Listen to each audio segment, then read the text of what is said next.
नमस्कार दोस्तों, दीपक moral story में आपका स्वागत है। दोस्तों, स्टोरी है अंधे की परख। कहानी बहुत सुंदर है, ध्यान से सुनिएगा। एक राजा का दरबार लगा हुआ था। क्योंकि सर्दी का दिन था, इसलिए राजा का दरबार खुले में लगा हुआ था। पूरी आम सभा सुबह की धूप में बैठी थी। महाराज के सिंहासन के सामने एक शाही मेज थी और उस मेज पर कीमती चीजें रखी थी। पंडित लोग, मंत्री और दीवान आदि सभी दरबार में बैठे थे और राजा के परिवार के सदस्य भी बैठे थे। उसी समय एक व्यक्ति आया और प्रवेश मांगा। प्रवेश मिल गया तो उसने कहा, मेरे पास दो वस्तुएं हैं। मैं हर राज्य के राजा के पास जाता हूँ और अपनी वस्तुओं को रखता हूँ, पर कोई परख नहीं पाता। सब हार जाते हैं और मैं विजेता बनकर घूम रहा हूँ। अब आपके इस नगर में आया हूँ। राजा ने बुलाया और कहा, क्या वस्तु है? तो उसने दोनों वस्तुएं उस कीमती मेज पर रख दी। वे दोनों वस्तुएं बिल्कुल समान आकार, समान रूप और समान प्रकाश, सब कुछ नैनक समान था। राजा ने कहा, ये दोनों वस्तुएं तो एक ही हैं। तो उस व्यक्ति ने कहा, हाँ, दिखाई तो एक सी देती हैं, लेकिन भिन्न है। इसमें से एक बहुत कीमती हीरा है और एक कांच का टुकड़ा है, लेकिन रंग रूप सब एक है। कोई आज तक परख नहीं पाया कि कौन सा हीरा है, कौन सा कांच का टुकड़ा है। कोई परख कर बताए कि यह हीरा है और ये कांच है। अगर परख खरी निकली तो मैं हार जाऊंगा और यह हीरा मैं आपके राज्य की तिजोरी में जमा करवा दूंगा। पर शर्त यह है कि यदि कोई नहीं पहचान पाया, इस हीरे की जो कीमत है उतनी ही धनराशि आपको मुझे देनी होगी। इसी प्रकार से मैं कई राज्यों में जीतता आया हूँ। राजा ने कहा, मैं तो नहीं परख सकूंगा।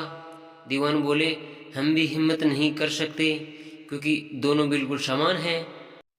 सब हारे, कोई हिम्मत नहीं जुटा पा रहा था। हारने पर पैसे देने पड़ेंगे, इसका कोई सवाल नहीं था, क्योंकि राजा के पास बहुत धन था। पर राजा की प्रतिष्ठा गिर जाएगी, इसका सबको भय था। कोई व्यक्ति पहचान नहीं पाया। आखिरकार पीछे थोड़ी हलचल हुई। एक अंधा आदमी हाथ में लाठी लेकर उठा। उसने कहा, मुझे महाराज के पास ले चलो।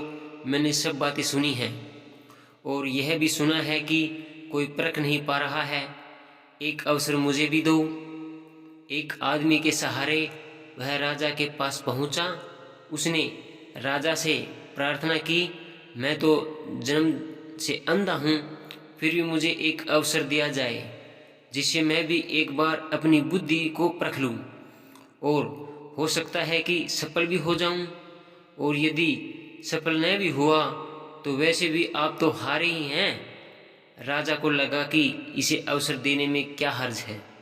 राजा ने कहा, ठीक है। तो तब उस अंधे आदमी को दोनों चीज़ें छुआ दी गई, यानी कि वो हीरे, और पूछा गया, इनमें से कौन सा हीरा है और कौन सा कांच का टुकड़ा है, यही तुम्हें परखना है। कथा कहती है कि उस आदमी ने एक अक्षण में कह दिया कि यह हीरा है और यह कांच का टुकड़ा।